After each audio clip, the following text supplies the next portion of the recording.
Kebetulan yang jadi muzawwirnya cucunya sendiri namanya Muhammad. Ya Muhammad inilah yang membawa Al-Fakir.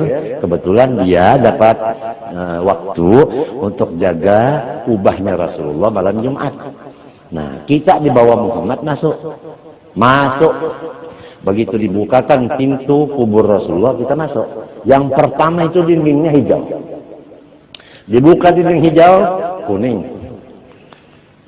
Buka dinding kuning, putih. Buka dinding putih, nisan Rasulullah. Begitu kita sampai ke nisan Rasulullah begini. Lihat Zaini datang begini nih. Kuburnya bergerak, keluarlah beliau. Kita cium, kita peluk. Di dalam pangrasa kita yang kita peluk itu adalah nisan. Kali dibuka, oh bukan. Ininya. Aliful am, mimiyul fam, nunul hal. Itu kenang yang seumur hidup saya insya Allah tidak lupakan. Ini ada pertanyaan, saya menonton ceramah di YouTube, ada salah seorang kiai mengatakan dalam ceramahnya bahwasanya beliau bertemu dengan Rasulullah dalam kondisi terjaga. Beliau katakan beliau mencium tangan dan meluk Rasulullah SAW. Apakah benar bisa bertemu Rasulullah SAW dalam kondisi terjaga? Jawabannya tidak benar. Ya. Sering saya sampaikan, Rasulullah SAW mungkin bertemu dengan kita dalam kondisi mimpi. Mimpi kita bertemu dengan Nabi itu mungkin. Kata Rasulullah SAW, man ra'ani fil manami faqad ra'ani. Fa inna syaitana la yatamatsalu bi. Barang siapa yang lihat aku dalam mimpi maka dia telah melihat aku. Karena setan tidak bisa meniruku. Mungkin kita bertemu dengan Nabi dalam mimpi. Dan Imam Nawawi mengatakan seandainya Anda bertemu dengan Nabi dalam mimpi sesuai dengan sifat-sifat Nabi, kemudian Nabi mengajarkan sesuatu di luar daripada syariat Nabi, maka tidak bisa diikuti. Bahkan Imam Nawawi mengatakan seandainya malam ini seorang mimpi dengan ketemu dengan Nabi, kemudian Nabi berkata besok 1 Ramadan, maka tidak boleh diikuti. Harus kita lihat hilal. Jangan berdasarkan mimpi tersebut. Kenapa? Yang suruh lihat hilal Nabi dalam hadis-hadisnya. Maka tidak mungkin perintah Nabi dalam mimpi berlawanan dengan perintah Nabi tatkala Nabi masih hidup, ya. Jadi demikian ya. Itu pun kalau yang kita ketemu dalam mimpi adalah Nabi, karena banyak terkadang syaitan datang dalam mimpi ngaku sebagai apa? Nabi, ternyata bukan Nabi. Dan ini saya pernah ketemu dengan orang yang mimpi dengan ketemu Nabi. Bilang saya ketemu dengan Nabi. Terus gimana Nabi yang kau lihat? Nabi bersinar wajahnya.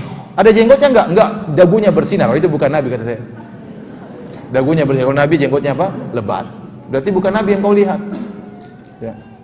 Ada yang bertemu dengan Nabi. Bagaimana ciri-ciri Nabi? Nabi wajahnya bersahaja.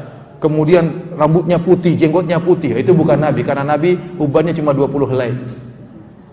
Yang kau lihat itu bukan siapa? Bukan Nabi. Maksud saya, Nabi, setan tidak bisa niru Nabi, tapi setan bisa ngaku sebagai Nabi. Itu pun dalam mimpi. Adapun tatkala masih Nabi ketemu kita dalam kondisi sadar, ini nggak mungkin. Nabi sekarang jadi kubur. Dia tidak akan keluar dari kuburan kecuali pada hari kiamat kelak. Makanya waktu Rasulullah SAW sebutkan tatkala di padang mahsyar, Rasulullah SAW menanti umatnya di haud, di telaganya. Tahu-tahu ada orang yang mau ke telaga Nabi, diusir. Kata Nabi, ya Allah, mereka adalah orang yang saya kenal. Kata Allah Subhanahu wa taala, innaka la tadri ma ahdatsu ba'da. Kau tidak tahu apa yang mereka lakukan setelah engkau pergi. Nabi tidak tahu. Kalau Nabi bisa keluar ketemu orang jalan-jalan, ya pasti Nabi tahu kondisi. Oh, sekarang 2016 ada pengajian di Masjid Angkatan Laut. Nabi tahu. Ada ini, ada ibu-ibu pengajian. Rasulullah SAW tidak tahu. Makanya kata Allah, kau tidak tahu apa yang mereka lakukan setelah kau meninggal dunia. Itu berarti Nabi tidak pernah keluar dari apa? Kuburannya. Makanya saya katakan aneh, di tahun sekarang, tahun 2000-an, Nabi keluar dari kuburan ketemu dengan orang. Sementara waktu Nabi meninggal, putrinya Fatimah menangis, sedih sampai sakit, sampai meninggal, Nabi tidak pernah ketemu dengan apa? Putrinya. Nabi tidak pernah mengunjungi Fatimah, Nabi tidak pernah mengunjungi Abu Bakar, Nabi tidak pernah mengunjungi Ali bin Abi Thalib radhiyallahu anhu, Nabi tidak pernah mengunjungi sahabat yang paling dicintai Abu Bakar, Umar bin Khattab tidak pernah, Nabi tidak pernah ketemu dengan tabi'in, Nabi tidak pernah ketemu dengan cucunya Ali Hasan dan Husain, Nabi tidak pernah ketemu dengan cicitnya Ali bin Zainal Abidin, tidak pernah. Terus datang tahun 2000 ketemu dengan ente, apa kelebihannya ente? Ente apa kelebihannya sementara orang-orang yang Nabi cintai tidak pernah Nabi kunjungi? Tanda tanya bagi kita. Apalagi dalam yang saya dengar YouTube tersebut, kata dia Nabi keluar, ya, jadi katanya kuburannya goyang. Terus Nabi keluar, Nabi cium lutut saya. Gimana Nabi cium lutut ente? Ini benar, dia bilang Nabi cium lutut dia, gimana? Waktu kuburan goyang, apakah tidak heboh itu askar-askar di Masjid Nabawi? kuburan ini, Nabi mau kemana? Muhammad mau kemana? Katanya. Saya mau cium itu lutut orang Indonesia. Kan ini mana? Apa enggak heboh seperti itu? Ya, kita berpikir yang boleh orang cerita-cerita, tapi kita punya otak berpikir apa benar seperti itu. Ini sekarang tahun 2000 sudah banyak shooting, sudah banyak CCTV.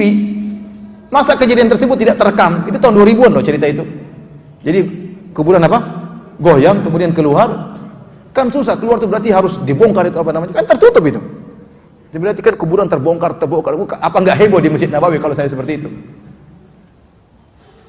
Terus melewati askar, kemudian cium dia, kemudian masuk lagi, gimana ceritanya? Jadi itu saya katakan khurafat. Khurafat itu tidak benar.